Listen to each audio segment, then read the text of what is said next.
Ladies and gentlemen, welcome back to the Clutch Points Studio channel. Today we're playing Starting 9 once again. Last week, we mentioned this last week. Last week we did the top first overall picks of all time. So today we're coming back and we're picking the top first overall draft pick busts of all time. Yes, sir. Yes, sir. Which we noted there's probably considerably more of busts than there are good ones. So. And the funny part is going through making this list and looking up guys, there's a lot of people that I never heard of before. Yeah. And the reasoning is because they're busts. Because they're busts. Exactly. So this is going to be exciting. I'm looking forward to seeing what players you have and seeing how our teams come out at the end. So I think I was first last time, or I took LeBron, I believe. Yeah, so you do have the first overall pick. So I'm going to just open it up right away, and we're going to go with Jamarcus Russell.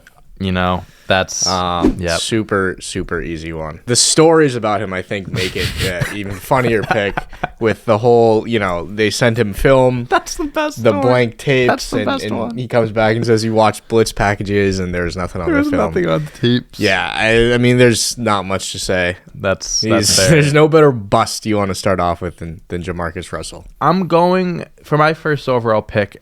As far as performance-wise, the biggest bust, maybe not, but just from like a cultural standpoint, everyone knows who he is because of how his NBA career didn't last, and he's a meme, unfortunately. I'm going Kwame Brown. It's Kwame Brown. He can't play. This man was a bona fide scrub. He can't play. No disrespect whatsoever, but I'm sorry to tell everybody the truth. The man cannot play the game of basketball. His hands are too small. He doesn't have a post game that he can consistently go to. Yes. When he got traded for Pau Gasol, Stephen A. Smith was talking about how the people on the streets of Los Angeles should be celebrating that he is out. Statistically, didn't have the worst career for a number one overall pick, but as far as just like the hype around him and just the meme he became, everyone knows who Kwame Brown is because of the Stephen A. Smith rant and just him being one of the biggest busts of all time. So Kwame Brown, I mean, he has to be a number one overall pick. Has to be. All right, I'm following up with Anthony Bennett. Yeah, that was the good number. That was the number 2. Yep.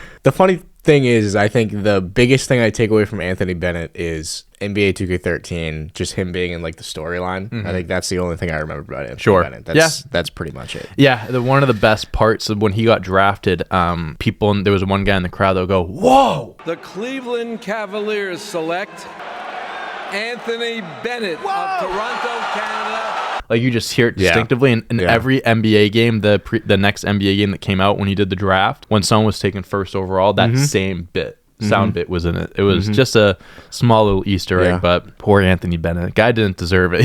He had no reason to go number 1. He didn't ask for it. My number 2 overall pick, I'm sticking with basketball. I feel like there's a lot of basketball busts compared to like top compared to other sports. I'm going Markelle Fultz. Okay, not who I thought it was going to be. Not who I thought. Right, okay, right. I think I know who you think now. I'm going Markelle Fultz simply because he was a stud at Washington. He was. Goes first overall. The Celtics had the first overall pick. Thought they were going to get him. Isaiah Thomas was the point guard at the time. I did see that graphic today, and that's actually very impressive that we got the best player at 3. Yeah.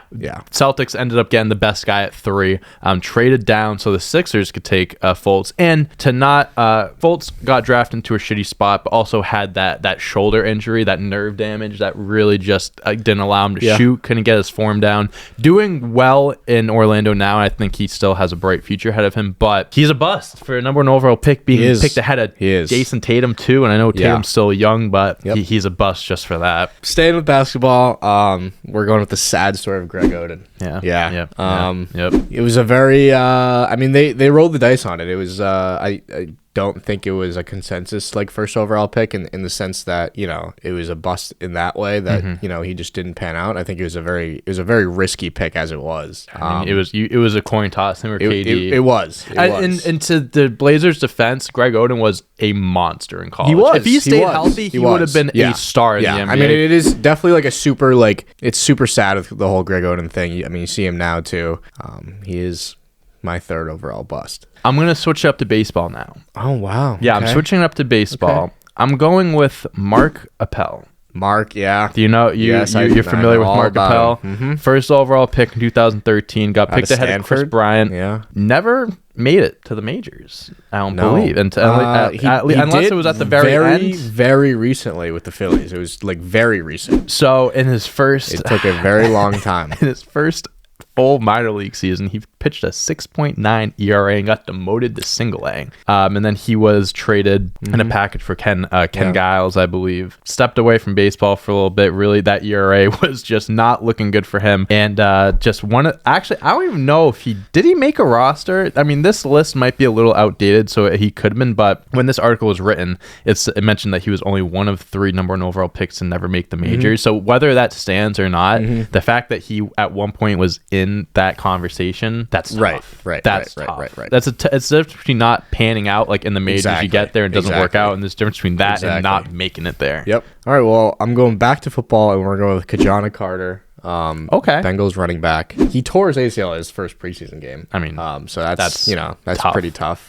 He ended up playing like 7 years. He rushed like 1,400 yards total.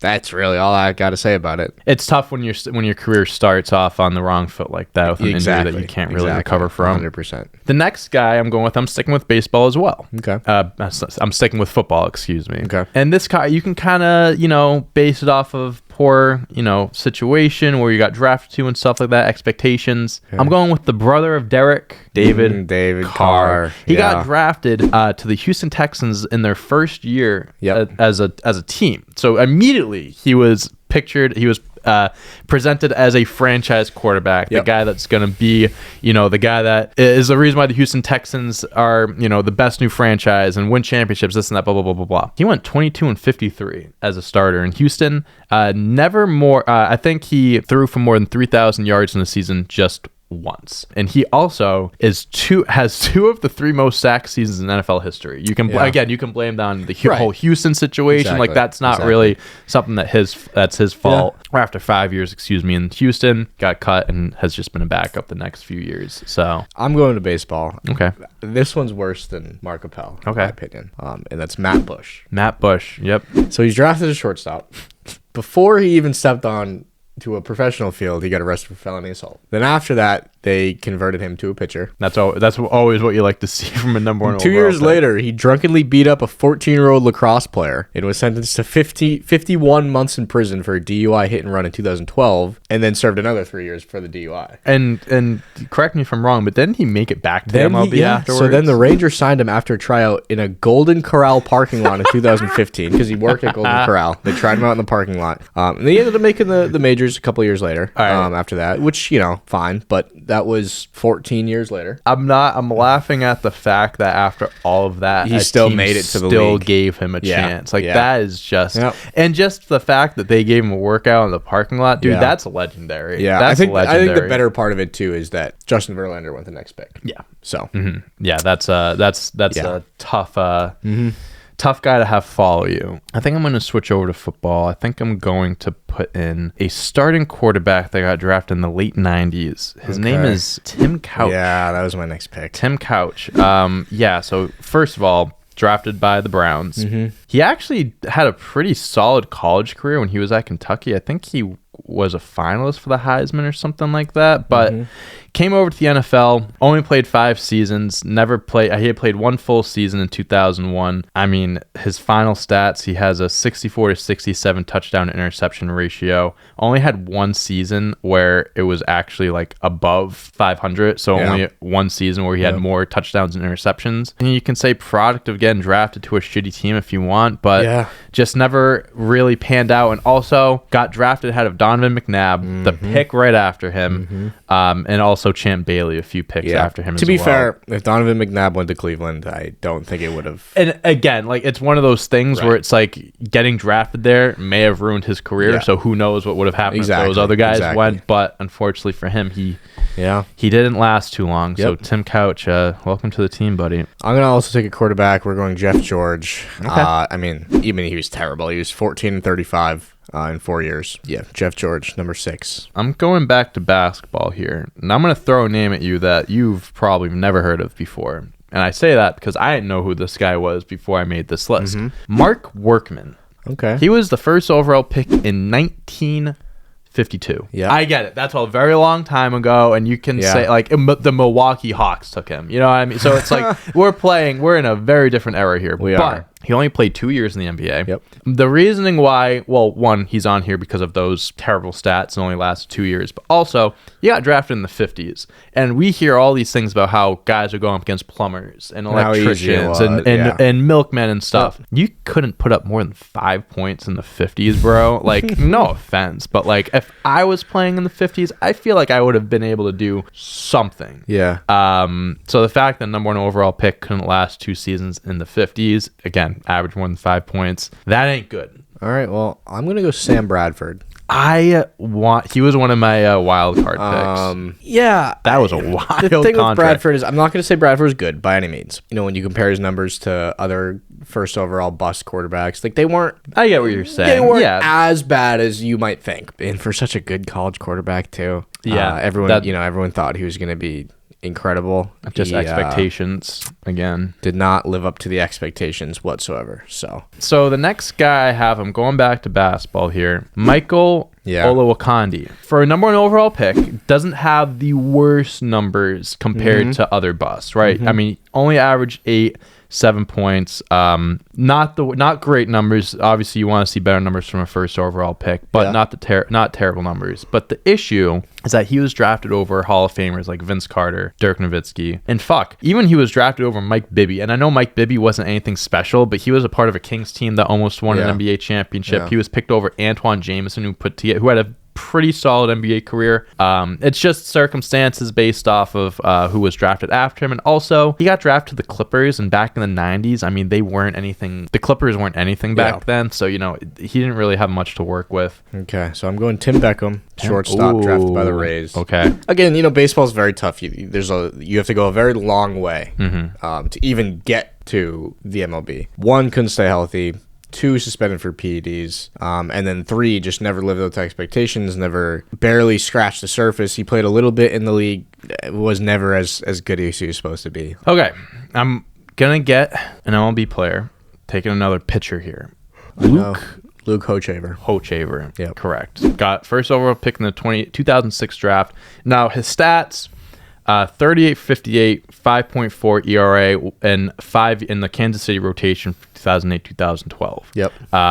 Kind of started to redeem himself in 2013, had a decent season when he got moved to the bullpen, 2.96 ERA. Then he helped the Royals win a World Championship in 2015. So at the end of the day, he helped redeem himself. But here's the issue. He got drafted ahead of Clayton Kershaw, Max Scherzer, Andrew Miller, and Tim Lincecum. It's just when you look at what, especially Kershaw, you look at what all those guys accomplished, but especially the first 2 names I mentioned, and you picked him over them. Again, he ended up being a champion, helped the Royals win 9 years later.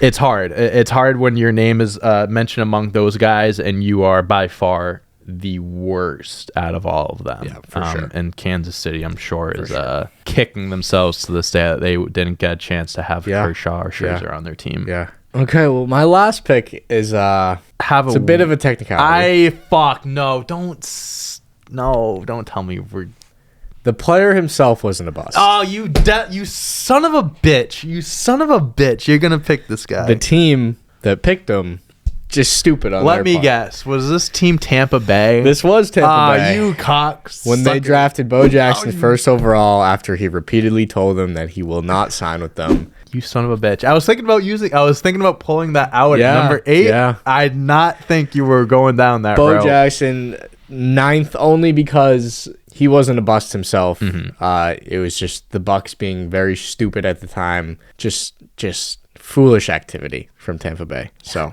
I'm gonna go with football. So I'm gonna go with Courtney Brown, another number 1 overall pick from the Cleveland Browns. Only played 1 full season in the NFL, which was his rookie year, I believe. Never played a season more than 14 games after that. Started his career off pretty well, honestly, but then injuries is really what kind of derailed him, and he was out of the league after 5 years. So, that's our teams. Those are our teams. Yeah, I'm not gonna lie to you. I feel defeated after you took Bo Jackson. I was really set on taking him. I really was. You had the first overall pick, so you read your team first. So, we have Jamarcus Russell, Anthony Bennett, Greg Oden, Kajana Carter, Matt Bush, Jeff George, Sam Bradford, Tim Beckham, and Bo Jackson.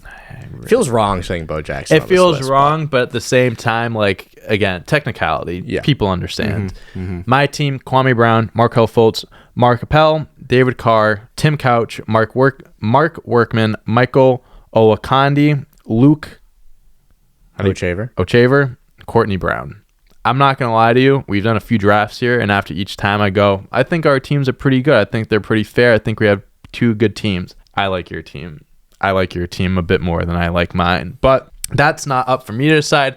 That's up for you to decide. Let us know who you think drafted the best team of the biggest number 1 overall busts in sports history. Put in the comments what other starting 9 type videos or other draft videos you want us to make in the future. Check out all of our other content on this platform and other platforms as well. We will put our socials right here so you can check us out. I think that's another draft in the books. That is. And until next time, guys, peace. See you.